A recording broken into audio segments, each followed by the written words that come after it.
Pernah nggak sih kalian bertanya-tanya, kenapa sih drone militer itu diciptakan? Alat canggih yang bisa terbang tanpa pilot ini sekarang jadi andalan banyak negara. Tapi, gimana ceritanya semua ini dimulai? Yuk, kita mundur ke masa lalu dan cari tahu jawabannya. Awalnya, ide kendaraan tanpa awak ini muncul bukan buat perang, loh, tapi untuk latihan sasaran tembak bagi para prajurit artileri. Bayangin deh, di awal abad ke-20, melatih penembak anti pesawat itu susah banget. Sasarannya pesawat beneran yang diterbangkan pilot.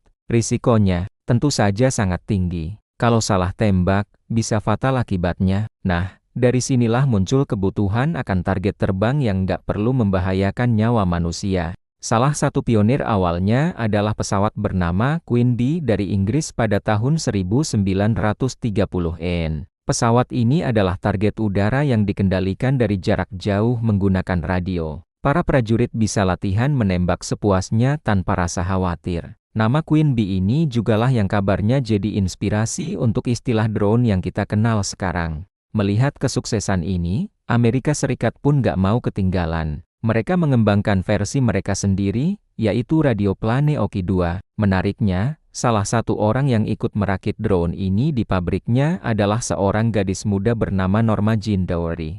Mungkin nama ini terdengar asing, tapi kalian pasti kenal nama panggungnya, Marilyn Monroe. Yep, aktris legendaris itu pernah ikut andil dalam sejarah awal drone militer. Selama Perang Dunia Kedua, ribuan drone target seperti Oki-2 diproduksi. Fungsinya masih sama, yaitu sebagai sasaran tembak. Tapi para insinyur dan ahli strategi militer mulai berpikir lebih jauh.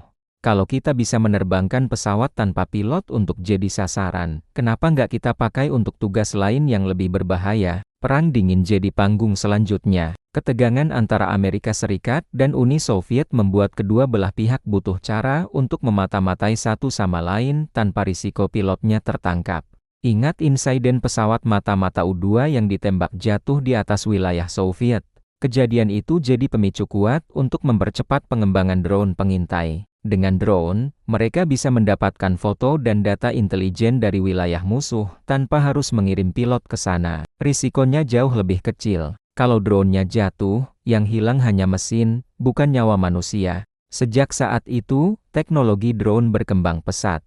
Dari yang tadinya cuma bisa terbang lurus sebagai target, sekarang drone bisa dikendalikan dengan sangat presisi, terbang berjam-jam, bahkan berhari-hari. Kameranya semakin canggih, sensornya makin peka, dan yang paling mengubah permainan, drone mulai dipasangi senjata. Momen pentingnya adalah saat Perang Teluk dan konflik-konflik setelahnya. Drone seperti Predator dan Reaper mulai digunakan tidak hanya untuk mengintai, tapi juga untuk melancarkan serangan presisi. Keunggulannya jelas, bisa menyerang target bernilai tinggi dari jarak yang sangat aman, tanpa membahayakan pasukan di darat.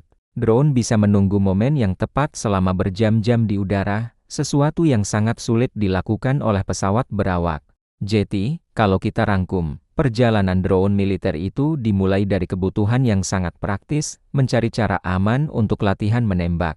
Kemudian, berevolusi menjadi alat mata-mata untuk mengurangi risiko di era Perang Dingin. Dan akhirnya, menjadi platform senjata canggih yang mengubah cara perang modern dilakukan. Semua ini didorong oleh satu prinsip utama, mengurangi risiko bagi nyawa prajurit. Itulah cerita singkat kenapa drone militer diciptakan. Dari sasaran tembak sederhana hingga jadi senjata andalan di medan perang. Gimana menurut kalian? Teknologi ini memang luar biasa, ya? Jangan lupa tinggalkan komentar di bawah. Dan kalau kalian suka konten seperti ini, pastikan untuk subscribe biar nggak ketinggalan video kami selanjutnya. Terima kasih sudah menonton.